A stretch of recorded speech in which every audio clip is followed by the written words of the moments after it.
Assalamualaikum warahmatullahi wabarakatuh. Di sini kami kelompok 9, saya Fatah Antara Mulia, Saya Nathan Setiabudi. Saya Raya Rehanka. akan menjelaskan tugas besar mata kuliah probabilitas statistika berjudul Analisis Statistik Nilai Ujian Akhir Mahasiswa. Dan kepada Nathan, silakan untuk menjelaskan. Oke, di sini pendahuluan ya. Data ini berisi informasi tentang seberapa sering seseorang hadir di kelas dan berapa nilai yang mereka dapatkan di ujian akhir. Setiap baris mewakili satu siswa, di mana kolom kehadiran menunjukkan beberapa sering mereka datang ke kelas. Kolom nilai menunjukkan hasil akhir belajarnya. Lalu tujuan? Untuk tujuannya ini memahami bagaimana tingkat kehadiran siswa berpengaruh terhadap hasil ujian akhir mereka. Lalu nantinya bisa digunakan sebagai dasar dalam merumuskan kebijakan yang mendukung peningkatan prestasi belajar siswa ke depannya. Nah, kemudian yang kedua itu statistik deskripsi. Nah, di sini ada min. Rata-rata aritmatika atau menghitung nilai tengah dari suatu kumpulan angka. Yang pertama itu sampel n, ini hasilnya. Kemudian ada median. Median nilai tengah dari sekumpulan data yang telah diurutkan. Jika jumlah data ganjil, median adalah nilai yang tepat berada di tengah dari data manusia. Kemudian ada varians. Varians itu adalah ukuran seberapa jauh sekelompok angka tersebar dari nilai rata-rata.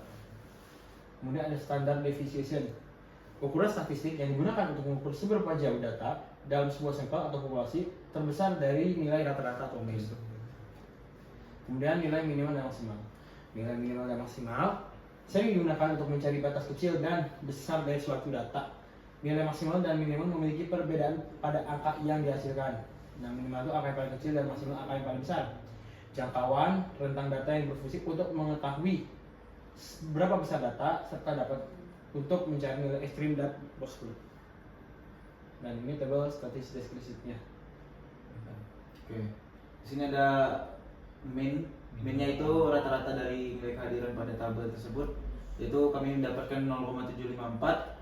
Lalu untuk nilai mediannya kami dapatkan 0,751, variansnya 0,011, dan untuk standar deviasinya kami dapatkan 0,105, nilai minimalnya 0,6, dan juga nilai maksimalnya berjumlahkan 1. Ini yang data pertama. Itu untuk yang data pertama. Dan juga untuk data yang dua itu udah tabel deskriptif dari Excel score sendiri. Itu kami dapatkan minnya 74,986, untuk mediannya 74,65, variansinya 109,736, untuk standar deviasinya 10,4, nilai minimal 41,9, nilai maksimal 106,2.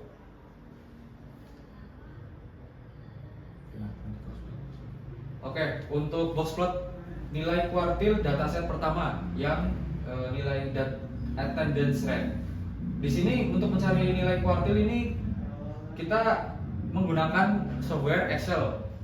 Di setiap kuartil kita menggunakan rumus kuartil buka kurung A2.2 A501,1 untuk kuartil 1 dan seterusnya, tinggal diganti belakangnya. Kita mendapatkan nilai kuartil Q1 0,6, kuartil 2 0,7, kuartil 3 0,8. Nah, untuk yang nilai kuartil yang dataset kedua itu kita mendapat hasil Q1 67,9, Q2 74,6, Q3 81. Nah, di sini kita mencari nilai interkuartil setelah mencari kuartil. Jadi interkuartil nilainya kita mencari JAK dulu. JAK itu sama dengan interkuartil. Rumusnya itu Q3 dikurangi Q1. Q3-nya di sini 0,8 kurangi 0,6 hasilnya 0,154. Nah, ini untuk yang batas dalam itu Q1 kurangi 1,5, terus Q3 tambah 1,5 JAK. Kita masukkan semua hasilnya 0,4 sama 1,0. Nah, yang batas luar ini kebalikannya sama, cuman 1,5 kita ganti 3. Hasilnya 0,2, 1,2. Oke, ini sama untuk yang dataset kedua, final exam score. Hasilnya 13,8 yang JAK, lalu batas dalamnya itu 47 sama 102. Nah, untuk batas luarnya itu 26,4 dan 123. Nah, kemudian untuk gambar box plot, ini merupakan gambar box plot dari dataset yang pertama. Kami menggunakan program Python.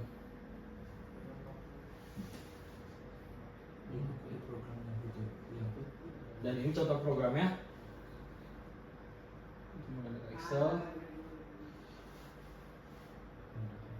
Nah, kemudian ini gambar box plot yang kedua. Nah, untuk memberikan gambar box plot dari dataset kedua, kami sama menggunakan program Python.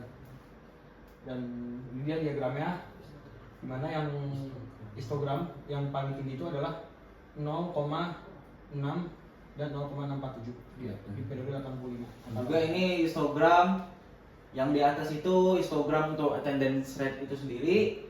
Dan juga yang kedua ini histogram dari final exam score. Nah, kita lanjut ke visualisasi distribusi populasi. Di sini kami mengambil histogram untuk attendance rate sebagai laporan kami untuk yang poin ketiga. Di sini ya, berdasarkan histogram yang kami sajikan, pola distribusi data menunjukkan kecenderungan tidak simetris dan lebih berat ke arah kiri.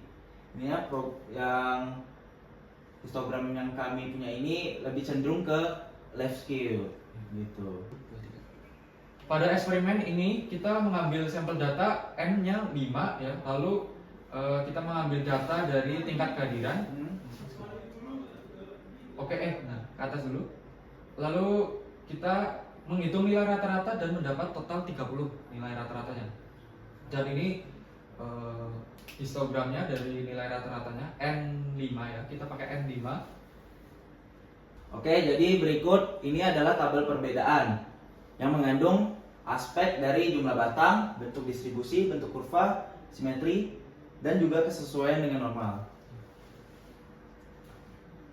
Juga ini perhitungan dan juga perbandingannya. Jadi untuk nilai min bagian attendance rate itu kurang lebih sama dengan nilai min yang kami dapat dengan rumus yang di atas ini. Kurang lebih sama, sudah kami hitung juga. Kemudian begitu juga dengan yang bawah. Untuk standar deviasinya kurang lebih sama, 0,046 148, dan juga di sini 0,047. Jadi data yang dihasilkan tidak beda jauh dari data sebelumnya.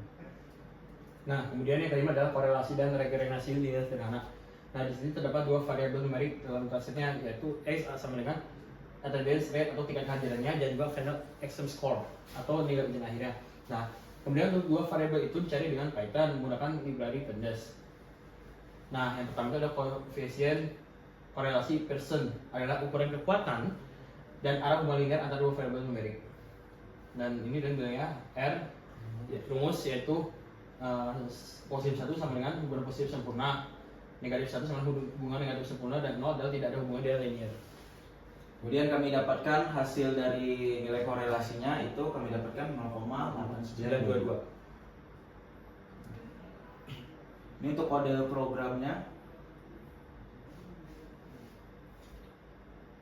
Lalu ini untuk contoh regresi linear itu, jadi untuk rumus Y itu A plus BX, dan untuk Y itu yang dimaksud dengan nilai ujian akhir, dan X nya itu tingkat kehadiran. Untuk intercept itu variabel A, dan juga untuk slope itu variabel B. Ini contoh code programnya. Untuk scatter plot juga. Di sini kita mencari scatter plotnya menggunakan Python ya. Ya, ini pakai Python. Ini kode programnya tercantum. Lalu untuk hasilnya seperti ini. Hasil dari scatter plotnya seperti ini, bentuk titik-titik banyak ya, banyak data. Oke, lanjut. Oke, di sini intercapnya itu intercap sama dengan titik potong. Itu kita mendapat 8,12 nilainya. Nah, ini terjadi karena tingkat kehadirannya 0%, maka kondisi ini secara praktis jarang terjadi. Nilai ini tetap berguna. Lalu ada slope, kemiringan, nilainya 88,6. Artinya setiap kenaikan satu satuan misalnya dari 0,7 ke 0,71. Skor ujian itu diprediksi naik sekitar 0,886 poin. Nah, kemudian dari hasil analisis regresi dan scatter plot di atas bisa diketahui bahwa ada yang positif antara attendance range dan final exam score. Hal ini ditunjukkan oleh titik-titik yang terus naik seiring bertambahnya attendance range. Nah, kemudian ini dia selain itu koefisien regresi yang diestimasi punya nilai positif sebesar 0,47. Nah, setiap peningkatan satu satuan attendance rate final exam score juga naik sekitar 0,47 poin. Nah, kemudian adalah prediksi. Yang pertama adalah kontes model regenerasinya. Nah, persamaan regenerasinya itu dia sama dengan 8,12 ditambah 88,6 dikali X. X memberikan hubungan antara variabel independen attendance range dan juga variabel independen final SM score. Kemudian yang kedua prediksi nilai untuk nilai yang baru. Nah, kemudian yang A itu ada kasus minimum sebesar 0,6%, Y sama dengan 8,12 ditambah 88,6 dikali 0,6 menghasilkan angka sebesar 61,28%. Juga seterusnya itu untuk kasus rata-rata kami tentukan nilai X nya 0,75 lalu masukin ke rumus yang tadi sehingga kami dapatkan 74% dan juga selisihnya minus di sini 0,005, tidak terlalu banyak untuk selisihnya. Lalu untuk kasus maksimum kami tentukan itu nilai X nya sama dengan 1%, kami masukin ke rumus 96% dapatnya, dan juga kami dapatkan selisih sebesar minus 9,48. Nah, kemudian untuk model ini bekerja baik pada kasus nilai rata-rata, tetapi kurang presisi pada bagian nilai minimum dan maksimum. Tetapi hal ini tetap masuk akal dan sesuai eksploitasi karena data distribusi attendance rate tidak sepenuhnya linear terhadap nilai ujian. Secara keseluruhan, model cukup stabil dan logis walaupun terdapat keterbatasan prediksi. Nah, ini kesimpulan. Lalu kesimpulannya di sini hasil analisis yang kita dapatkan itu dari dataset attendance rate dan nilai ujian akhir final exam score. Di sini kita bisa lihat bahwa semakin sering mahasiswa hadir, biasanya nilai juga semakin lebih tinggi. Lalu data nilai ujian ini cukup tersebar merata ya. Lalu tapi untuk data kehadiran sedikit condong ke atas, banyak yang rajin hadir alias rajin hadir. Tapi masih ada beberapa nilai yang ekstrim, baik yang rendah maupun tinggi. Nah, ini kita mengambil banyak contoh kecil dari data dan menghitung rata-ratanya sesuai prinsip dari CLT.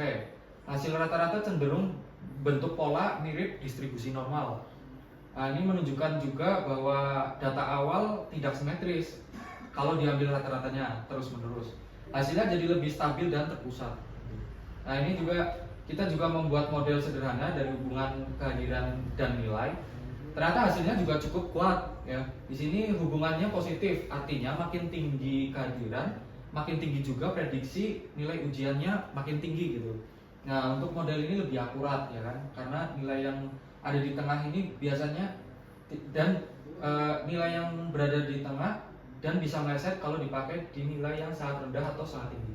Jadi secara umum kehadiran mahasiswa bisa menjadi salah satu tanda penting dalam menilai prestasi belajar siswa ya. Analisis ini bisa kita simpulkan untuk mencari bahwa bisa dari data tersebut bisa membantu suatu kampus atau dosen ya untuk memperhatikan kedisiplinan kehadiran siswanya gitu dan meningkatkan nilai mahasiswa dengan faktor-faktor lain dan lebih banyak data yang akurat gitu. Jadi mungkin itu kesimpulannya. Nah, sekian presentasi dari kelompok 9. Mohon maaf apabila terdapat kesalahan. Wassalamualaikum warahmatullahi wabarakatuh. Terima kasih. Masih